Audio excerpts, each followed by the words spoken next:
Movie की शुरुआत Cameroon के एक घने जंगल में होती है, जहां दो शिकारी चुपचाप आगे बढ़ते हैं। वे तभी रुक जाते हैं जब रेडियो में कुछ आवाज आती है और चार्ली स्कॉट का ब्रदर कांटेक्ट करता है तथा यह बताते हुए कि वह अपने गाइड से बिछड़ गया है। स्कॉट उससे शांत रहने को कहता है और कहता है कि वे पास ही हैं, लेकिन चार्ली बोलता है कि उस जंगल में कुछ तो गड़बड़ है। एक बार फिर स्कॉट उसे दिलासा देने की कोशिश करता है। हालांकि रेडियो पर एक गुर्राहट और उसके बाद चीखें गूंजने लगती हैं। चिंतित होकर स्कॉट पूछता है कि क्या हो रहा है, लेकिन चार्ली जवाब देना बंद कर देता है।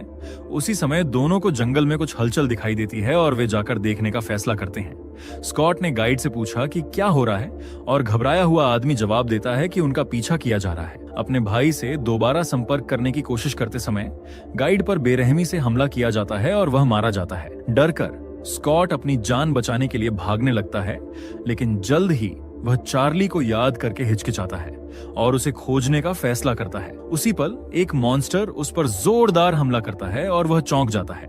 हालांकि एक गोली उस मॉन्स्टर को लगती है, जिससे वह पीछे हटने पर मजबूर हो जाता है और फिर चार्ली दिखाई देता है। चार्ली अपने भाई की मदद करने की कोशिश करता है, लेकिन वह अपनी चोटों से उबर नहीं पाता और मर जाता है। इसके 7 साल बाद डेरेक को दिखाया जाता है, जो जेसन स्मिथ और लड़कियों मेलिसा और कैसी के साथ एक कॉलेज फ्रेटर्निटी में शामिल होने की कोशिश कर रहा है। स्वीकार किए जाने के लिए वह अपने सौतेले पिता के केबिन में एक पार्टी देने का प्रस्ताव रखता है और निकलने से पहले वह कहता है कि उसे घर से केबिन की चाबियां लेनी है। अनिच्छा से वे मान जाते हैं और उसके घर जाते हैं, जहां डेरेक उनसे अपने दोस्त सैम का इंतजार करने को कहता है। वह अपनी मां के कमरे की ओर जाता है और उसे अपने सौतेले पिता मिशेल के साथ बहस करते हुए सुनता है। फिर भी वह कमरे में घुसता है और अपनी मां ग्वेन से कहता है कि उसे ट्रिप के लिए पैसों की जरूरत है। वह उससे कहती है कि वह उसके पर्स से पैसे ले ले और डेरेक कपल का ध्यान बटा हुआ देखकर चाबियां उठा लेता है। मिशेल पूछता है कि उसे पैसों की किस लिए जरूरत है और ग्वेन बताती है कि वह एक कॉलेज फ्रेटर्निटी में शामिल हो रहा है। डेरेक कहता है कि यह वही भाईचारा है जिससे उसके पिता जुड़े थे। मिशेल पलटकर कहता है कि वह उसका पिता नहीं है, जिससे चिढ़कर डेरेक जवाब देता है कि वह भी उनका बेटा नहीं है। तनाव बढ़ जाता है, लेकिन ग्वेन किसी तरह मिचेल को कुछ भी करने से रोक लेती है। डेरेक किसी तरह केबिन की चाबी ले लेता है, लेकिन मिचेल उसे देख लेता है और पूछता है कि वह क्या कर रहा है। घबराकर वह कुछ नहीं कहता और मिचेल उसे जल्दी से चले जाने को कहता है। फिर वह ग्वेन को अलविदा कहता है और बताता है कि वह एक बिजनेस ट्रिप पर जा रहा है। डेरेक अपनी मां को अलविदा कहता है, लेकिन स्मिथ कहता है कि वह दोस्त का और इंतजार नहीं करेगा। उसी पल एक मोटरसाइकिल पास आती है। वह व्यक्ति हेलमेट हटाता है और सैम डेरेक की दोस्त सामने आती है, जिससे पूरा ग्रुप हैरान रह जाता है। वह साफ कर देती है कि उसका कार में बैठने का कोई इरादा नहीं है। हालांकि डेरेक उसे याद दिलाता है कि उसने कॉलेज में उसकी मदद की थी और उसे मनाने में कामयाब हो जाता है। जब वह दूसरों से उसका परिचय कराता है तो सैम कोई दिलचस्पी नहीं दिखाती, जिससे लड़कियां नाराज हो जाती हैं। लेकिन डेरेक बीच बचाव करता है, इससे पहले कि हालात और बिगड़े। फिर वे अपनी यात्रा शुरू करते हैं और गाड़ी चलाते समय स्मिथ केबिन की जगह के बारे में पूछता है। डेरेक मान लेता है कि वो वहां कभी नहीं गया है और उसे भेजे गए कोऑर्डिनेट्स का पालन करने को कहता है, लेकिन चिढ़कर स्मिथ शिकायत करता है कि इससे कोई मदद नहीं मिल रही है और कहता है कि उन्हें 1 घंटा पहले ही पहुंच जाना चाहिए था। रास्ते में उन्हें एक आदमी खराब कार के साथ मिलता है और वे उससे रास्ता पूछते हुए उसकी मदद करने का फैसला करते हैं। जेसन ऐसा दिखाता है जैसे उसे इस विषय की समझ है, लेकिन सैम उसे बीच में ही रोक देती है और कमान संभाल लेती है, जिससे पता चलता है कि वह एक मैकेनिक है। इस बीच स्मिथ उस आदमी से बात करता है और उसे रास्ता पूछता है। वह चेतावनी देता है कि केबिन जाना गुड आइडिया नहीं है और उसी पल सैम कहती है कि कार रेडी है। स्मिथ रास्ता जानने की जिद करता है और वह आदमी, जो साफ तौर पर बेचैन लग रहा है, उन्हें पहाड़ के नीचे वापस जाने और एक कच्ची सड़क पर चलने का निर्देश देता है। डेरेक उसे धन्यवाद देता है, लेकिन वह आदमी जवाब देता है कि उन्हें शहर लौट जाना चाहिए। वहां से जाने से पहले वह उन्हें चेतावनी देता है कि अगर उन्हें वह केबिन मिल जाए तो रात के समय उसके अंदर ही रहना बेहतर होगा। मेलिसा सुझाव देती है कि उस आदमी की बात मानकर वापस लौट जाना ही सबसे अच्छा रहेगा, लेकिन स्मिथ उस चेतावनी को नजरअंदाज कर देता है और उस आदमी को एक शराबी बूढ़ा कहकर टाल देता है। डेरेक उसकी बात से सहमत होता है और वापस लौटने के विचार का समर्थन करता है। हालांकि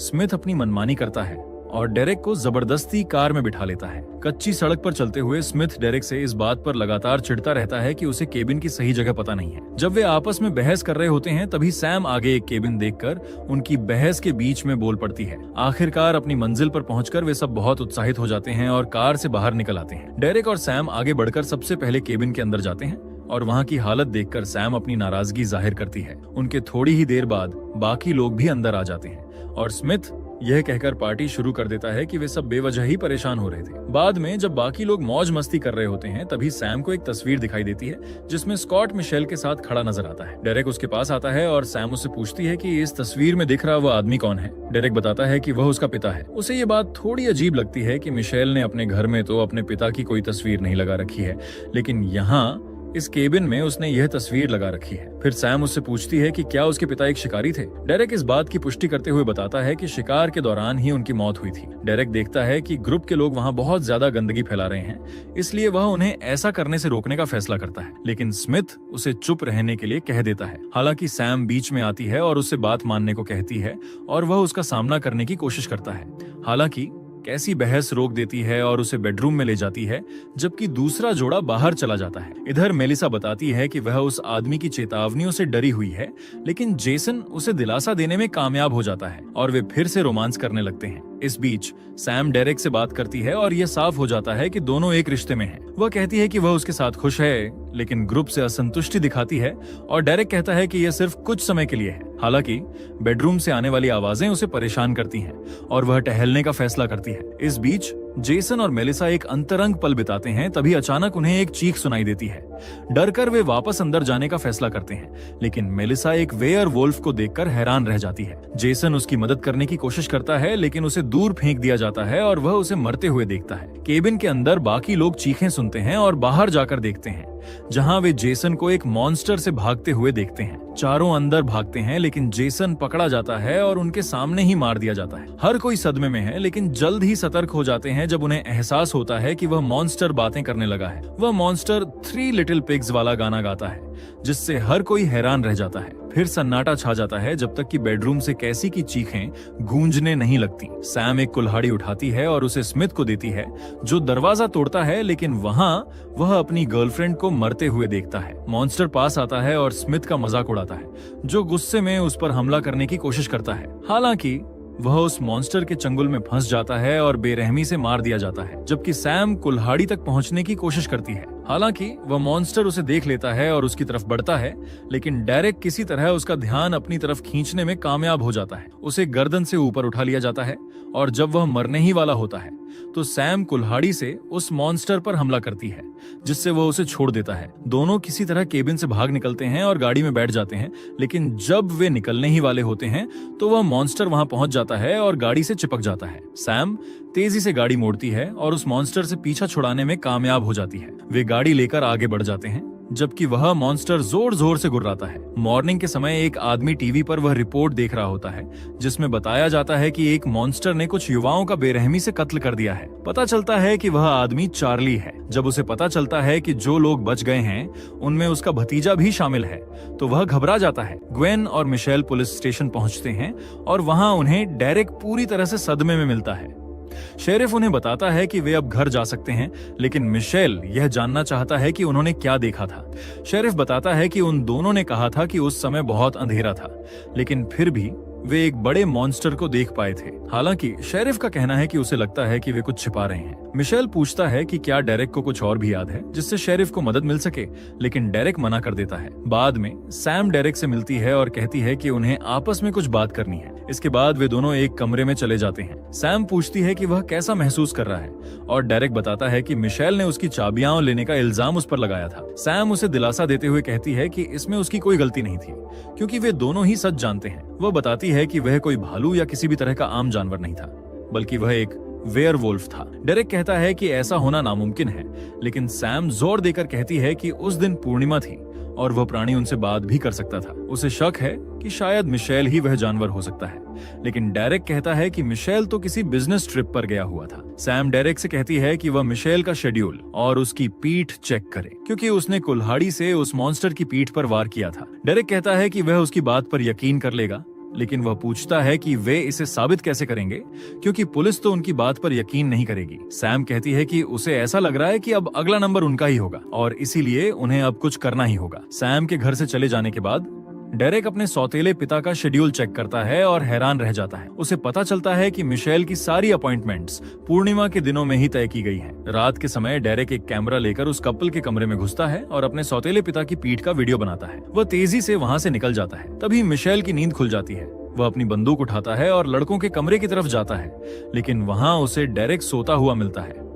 अगली सुबह के समय मिचेल देखता है कि चार्ली उसे फोन करके पूछ रहा है कि डेरेक कैसा है और यह भी कह रहा है कि वह उसे याद करता है। मिचेल बस चुपचाप सुनता रहता है और फिर फोन काट देता है। डेरेक सैम को बताता है कि उसका सौतेला पिता तकिए के नीचे पिस्तौल रखकर सोता है। सैम पूछती है कि क्या वह रिकॉर्डिंग में कुछ देख पाया और डेरेक बताता है कि उसने कैमरे का इस्तेमाल सिर्फ अंधेरे में देखने के लिए किया था। सैम मिचेल को कसरत करते हुए देखती है और कहती है कि उसके पास एक आइडिया है। वह मिचेल के पास जाती है और कहती है कि वह मसाज का कोर्स कर रही है और पूछती है कि क्या वह उस पर प्रैक्टिस कर सकती है। मिचेल सैम से प्रभावित होकर मान जाता है और सैम उसकी पीठ की जांच करने के लिए उसकी मसाज करना शुरू कर देती है, लेकिन उसे कुछ भी नहीं मिलता, जिससे दोनों हैरान रह जाते हैं। मिचेल जिसे शक हो जाता है और वह पूछता है कि वह क्या कर रही है, लेकिन सैम कोई बहाना बना देती है और वे जल्दी से उस जगह से चले जाते हैं। सैम के संपर्क में आने की वजह से मिचेल को एहसास होता है कि वह लगभग बदल ही गया था, लेकिन वह किसी तरह खुद को रोक लेता है। डेरेक कहता है कि सैम ने लगभग सब कुछ बिगाड़ ही दिया था और सैम पूछती है कि उसके शरीर पर कोई खरोंच क्यों नहीं है। डेरेक कहता है कि वह वेयरवुल्फ नहीं हो सकता,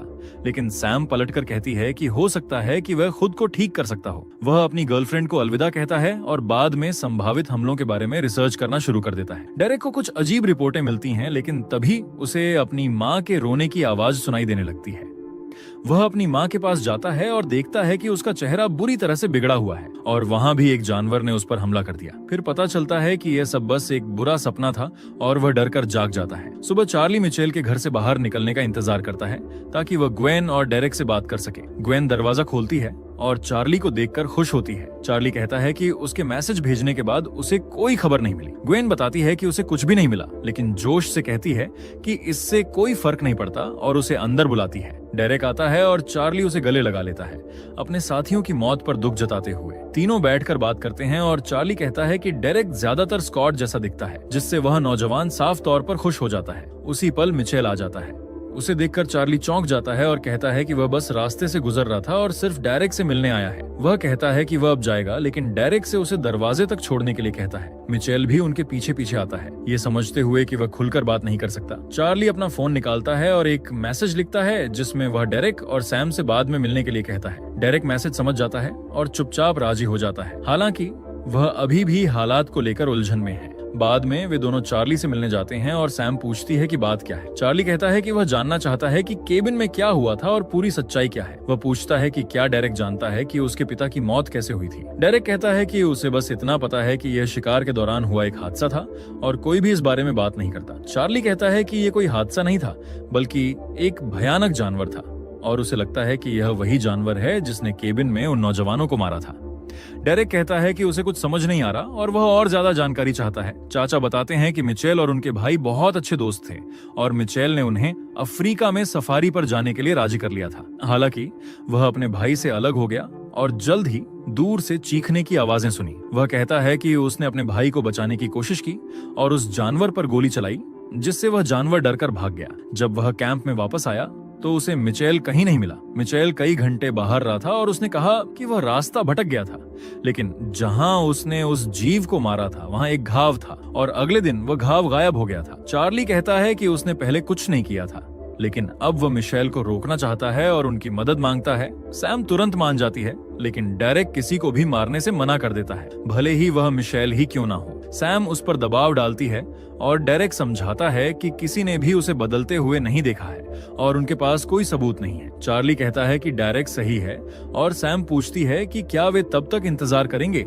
जब तक वह फिर से किसी को मार न दे। चार्ली कहता है कि वह डीएनए जांच के लिए एक सैंपल भेज सकता है, लेकिन उन्हें कुछ बालों की जरूरत होगी। वह कपल कहता है कि वे बाल ले आएंगे और चार्ली कहता है कि अगर उनका शक सही साबित होता है तो वे उसे मार देंगे। दोनों घर पहुंचते हैं। डेरेक पहरा देता है जबकि सैम ब्रश से बालों के कुछ रेशे इकट्ठा करती है, लेकिन मिशेल वापस आ जाता है और डेरेक उसे चेतावनी देता है कि वह लौट आया है। यह सुनकर सैम के हाथ से ब्रश छूट जाता है। वह डेरेक से कहती है कि वह मिशेल का ध्यान भटकाए और डेरेक मान जाता है और नीचे चला जाता है, लेकिन मिशेल उसे नजरअंदाज करके ऊपर चला जाता है। वह कमरे में घुसता है और सैम को वहां पाता है और पूछता है कि वह वहां क्या कर रही है। सैम कहती है कि वह गलती से कमरे में आ गई थी और बाहर निकलने की कोशिश करती है, लेकिन हालात ऐसे बन जाते हैं कि वह मिशेल के सामने फंस जाती है। डेरेक अभी ऊपर जाने ही वाला होता है कि सैम नीचे आ जाती है। वह थोड़ी घबराई हुई लगती है, लेकिन कहती है कि उसे सैंपल मिल गए हैं। बाद में शर्मिंदा होकर वह सैंपल डेरेक को सौंप देती है और उससे कहती है कि वह इस बारे में डेरेक को कुछ भी न बताए। डेरेक अपने अंकल से मिलता है और वे आपस में बातें करते हैं, यह बिल्कुल भी ध्यान दिए बिना कि मिशेल उन्हें देख रहा है। चार्ली कहता है कि वह भी ग्वेन से प्यार करता था, लेकिन उसने अपने प्यार के लिए लड़ाई नहीं लड़ी और आखिर में उसके भाई ने ही ग्वेन से शादी कर ली। अपने भाई की मौत के बाद मिशेल ग्वेन के करीब आ गया। ये जानते हुए भी कि चार्ली ग्वेन को पसंद करता था, मिशेल ने उन दोनों को एक दूसरे के करीब आने से रोकना शुरू कर दिया। वह कहता है कि डीएनए सैंपल अगले दिन होटल पहुंच जाएंगे। ये सुनकर मिशेल सैम पर बहुत ज्यादा गुस्सा हो जाता है और लगभग अपना रूप बदलने ही वाला होता है, लेकिन किसी तरह खुद पर काबू पा लेता है। इसके बाद में डेरेक सैम से मिलने जाता है ताकि यह जान सके कि वह उससे दूर क्यों रह रही है, लेकिन सैम कहती है कि वह बिल्कुल ठीक है। डेरेक उसे चूमता है, लेकिन सैम पीछे हट जाती है क्योंकि उसे अपने साथ हुई ज्यादती याद आ जाती है। डेरेक पूछता है कि क्या उसने कुछ गलत किया है। सैम सच बताने ही वाली होती है कि तभी रिपोर्टर आ जाते हैं और सवाल पूछने लगते हैं। वह कहती है कि वह उन्हें संभाल लेगी। डेरेक को जाने के लिए कहती है और किसी तरह उन्हें वहां से भेज देती है। सराय में मिशेल डीएनए टेस्ट का इंतजार कर रहा होता है। जब डाकिया आता है तो वह चार्ली होने का नाटक करता है, टेस्ट ले लेता है और थोड़ी ही देर बाद वहां से चला जाता है। उसके तुरंत बाद चार्ली आता है और पूछता है कि क्या उसके लिए कुछ आया है, लेकिन डाकिया बताता है कि मिशेल उसे ले गया। फिर वह मिशेल का पीछा करता है और जबरदस्ती उसके दफ्तर में घुस जाता है। वह किसी तरह टेस्ट देख लेता है और उसकी एक तस्वीर खींच लेता है। जब वह वहां से निकलने की कोशिश कर रहा होता है तभी उसे एक जोरदार घूंसा पड़ता है और वह बेहोश हो जाता है। बाद में जब उसे होश आता है तो वह बंधा हुआ होता है। मिशेल उससे कहता है कि उसे इस मामले में दखल नहीं देना चाहिए था और अब इन टेस्ट की वजह से उसे उन सभी को मारना पड़ेगा। चार्ली विनती करता है कि डेरेक को बख्श दिया जाए, लेकिन मिशेल कहता है कि यह तो बस कुछ ही समय की बात है कि डेरेक को भी सब पता चल जाएगा। मिशेल का रूप बदलने लगता है। इसी बीच चार्ली किसी तरह खुद को आजाद कर लेता है और वहां से भागने की कोशिश करता है, लेकिन वह उस खूंखार मॉन्स्टर के चंगुल में फंस जाता है और मारा जाता है। इसके बाद जब कपल बात कर रहे होते हैं तो डेरेक को एक ईमेल मिलता है और वे दोनों उसे देखते हैं। डेरेक को पता चलता है कि सैम को सैंपल कैसे मिला और वह गुस्से में सैम से इस बारे में पूछता है। सैम कहती है कि उसके पास कोई और चारा नहीं था। डेरेक चिढ़कर वहां से चला जाता है और कहता है कि वह अब इस मामले को अकेले ही संभालेगा। डेरेक घर लौटता है और अपनी माँ को ढूंढने लगता है। उसे अपनी माँ गैरेज में मिलती है। ग्वेन इतने लंबे समय तक उस जुल्म को सहने के लिए अपने बेटे से माफी मांगती है और कहती है कि अब वे वहां से चले जाएंगे। डेरेक ये सुनकर बहुत खुश होता है और कहता है कि वह चार्ली से बात करेगा ताकि वे कल ही वहां से निकल सकें। चार्ली के फोन पर कॉल करते समय डेरेक को मिचेल के कमरे से कुछ आवाजें सुनाई देती हैं। डेरेक आसपास ढूंढता है और उसे फोन मिल जाता है। तभी मिचेल वहां आ जाता है और डेरेक से पूछता है कि उसके फोन का जवाब क्यों दे रहा है, जिस पर डेरेक कहता है कि ये फोन तो चार्ली का है। वह नौजवान पूछता है कि उसने चार्ली के साथ क्या किया है, लेकिन मिचेल उन आरोपों से इनकार कर देता है। डेरेक कहता है कि उसने टेस्ट रिपोर्ट देखी है और वह जानता है कि मिचेल ही वह मॉन्स्टर है जिसने उस केबिन में नौजवानों का शिकार किया और उन्हें मार डाला। मिचेल कहता है कि डेरेक सही कह रहा है, लेकिन यह सब उसकी ही गलती थी कि वह उन लोगों को उस केबिन में ले गया था, और समझाता है कि वह उस केबिन का इस्तेमाल इसलिए करता है ताकि किसी को कोई नुकसान न पहुंचे। इस पर डेरेक उससे उसके पिता और चाचा की मौत के बारे में पूछता है। मिचेल दरवाजे बंद कर देता है और कहता है कि अब उन्हें इस मामले को सुलझाना होगा। वह डेरेक की तरफ बढ़ने की कोशिश करता है, लेकिन डेरेक मिचेल की बंदूक छीनकर उस पर तान देता है। मिचेल कहता है कि ये गोलियां चांदी की नहीं है और वह डेरेक पर गोली चलाने का दबाव बनाने लगता है, लेकिन डेरेक गोली नहीं चला पाता। कुछ ही देर में मिचेल बंदूक वापस छीन लेता है और डेरेक को चार्ली की तरह ही कायर कहता है, लेकिन डेरेक उसकी बातों को नजरअंदाज करके वहां से जाने की कोशिश करता है। मिचेल कहता है कि डेरेक वहां से नहीं जा सकता, लेकिन डेरेक कहता है कि अगर मिचेल उसे मारता है तो उसे उसकी माँ को भी मारना पड़ेगा। ऐसा करने से उन हत्याओं को लेकर लोगों को शक हो जाएगा और मिचेल ही उन हत्याओं का मुख्य संदिग्ध माना जाएगा। मिचेल उसे रिपोर्ट अपने हवाले करने का हुक्म देता है। तभी ग्वेन वहां आ जाती है और पूछती है कि यह सब क्या हो रहा है। डेरेक कहता है कि वे लोग वहां से जा रहे हैं, जबकि मिचेल ग्वेन से वहीं रुकने की मिन्नतें करता है। जाने से पहले मिशेल उसे धमकी देता है कि अभी यह सब खत्म नहीं हुआ है। डेरेक अपनी माँ से कहता है कि वह अपनी मौसी के घर चली जाए, जबकि वह कुछ चीजें संभालता है। ग्वेन हालात समझ नहीं पाती, लेकिन मान जाती है। बाद में सैम डेरेक के फोन कॉल नजरअंदाज कर देती है।